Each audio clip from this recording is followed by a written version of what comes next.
തലയിൽ നായി നക്കിയ മൈത്രാനെ നിന്നെ ഷോട്ടിൽ ഒരുപാട് പേര് പലതും വിളിക്കുന്നുണ്ട്. നിൻ്റെ ആ മീശ ഒരായും ഒരു രീ ഇട്ട് കൊടുത്തതന്നെ നിനക്ക് കറക്റ്റാണ് മൈ വിളിക്കാൻ. ഇവൻ പറയണ കേട്ട് കഴിഞ്ഞാണല്ലോ, സത്യം പറഞ്ഞു കഴിഞ്ഞാണ്ടല്ലോ ഇവന് എന്തുവാണ് ബോംബ് കണ്ടുപിടിച്ച വിദ്വാനല്ലേ ഇവിടുത്തെ പ്രസിഡന്റ്? മിസൈൽ മാൻ. നിങ്ങളുടെ മിസൈൽ അയച്ചാൽ അവിടെ ഉള്ളവർക്ക് ഉമ്മ വയ്ക്കുകയെന്ന് ചോദിച്ചു. പറ. മറ്റുള്ളവരെ ദ്രോഹിക്കുന്ന ഇതിൽ ഏറ്റവും ഇന്ത്യയിലെ ഏറ്റവും എന്താണ് മഹാനായ പ്രസിഡന്റ് എന്നാണ് അദ്ദേഹത്തിന്റെ ഇരട്ട പേരാ മിസൈൽ മാൻ. അത്രയും ദ്രോഹമൊന്നും ഒരു ത്രാൻ അങ്ങനെ കണ്ടാണ്. പിന്നെ റായൊന്നും കൂടുതൽ വേണ്ടാത്ത പറഞ്ഞാൽ ഇങ്ങനെ റീ ഇട്ട് കൊടുത്തേനത് അതേപോലെയൊക്കെ വായിക്കുക. ഇപ്പം ഇന്ന് എല്ലാവരും ഉണ്ട്, ഒരുപാട് ഫാൻസാരൊക്കെ ഉണ്ട് കേട്ടോ. അതായത് കഞ്ചാവ് എന്നുള്ളൊരു ബേസ് ചെയ്തിട്ട് അദ്ദേഹത്തിന് ഒരുപാട് ഫാൻസാറുണ്ട് ലീഗലാക്കണമെന്ന് പറഞ്ഞിട്ട്. അതുമായിട്ട് കമ്പയർ ചെയ്തിട്ടുണ്ടാവും നമ്മുടെ അബ്ദുൽ കലാം, ഡോക്ടർ APJ അബ്ദുൽ കലാം സാറിനെയാണ് കമ്പയർ ചെയ്യണത് കേട്ടോ.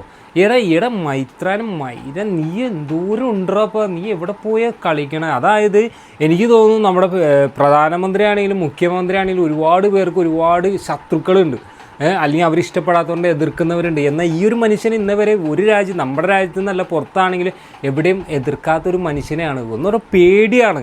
നമ്മുടെ ഇവിടെ ആർമി അല്ലെങ്കിൽ ഒരു ഡിഫൻസ് സിസ്റ്റം കൊണ്ടുവന്ന ഒരു വ്യക്തി തന്നെയാണ് ശരിക്കും പറഞ്ഞാൽ. മിസൈൽ മാൻ എന്നൊക്കെ ഇപ്പോൾ പുച്ഛിച്ച് പറയുന്നുണ്ടല്ലോ ഈ ഒരു മോൻ.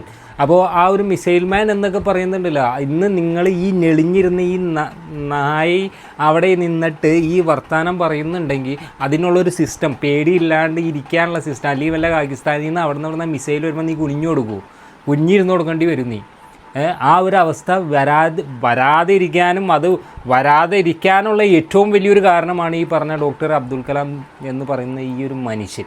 ആ മനുഷ്യനെ ഒന്ന് റെസ്പെക്റ്റ് ചെയ്ത് തന്നെ, അല്ലെങ്കിൽ വേറെ എന്തൊക്കെ നിനക്ക് താലോലിത്തരം പറയാനുണ്ട് ഈ നാട്ടിൽ അതൊക്കെ എടുത്ത് പറയേ. എന്തിനാ വല്ലോടത്തും കിടക്കുന്ന ഒരു മനുഷ്യനെ അല്ലെങ്കിൽ ഈ പറഞ്ഞ ഒരു മഹാനെ പിടിച്ച് ഇതിൻ്റെ അകത്തേക്ക്. നമ്മുടെ ഗാന്ധിജിക്ക് വരെ എതിർപ്പ് ഉള്ള ആൾക്കാരുണ്ട് ശരിക്കും പറഞ്ഞു കഴിഞ്ഞാൽ. ഗാന്ധി വരെ എതിർക്കുന്നവർ പല ആൾക്കാരുണ്ട്. ഇതുപോലെ നായി നക്കിയ തലയിൽ നായി നക്കിയവനൊക്കെ എവിടെ നിന്ന് ബുദ്ധി വരാനാണ് ഈ ഒരു മനുഷ്യന്? അതായത് ലോകത്ത് തന്നെ എനിക്ക് തോന്നുന്നു ഇദ്ദേഹത്തിനൊരു എതിർപ്പ് എന്ന് പറയാനായിട്ട് അല്ലെങ്കിൽ ഇദ്ദേഹത്തിനെ വിമർശിക്കുന്നവരൊക്കെ ഇല്ല.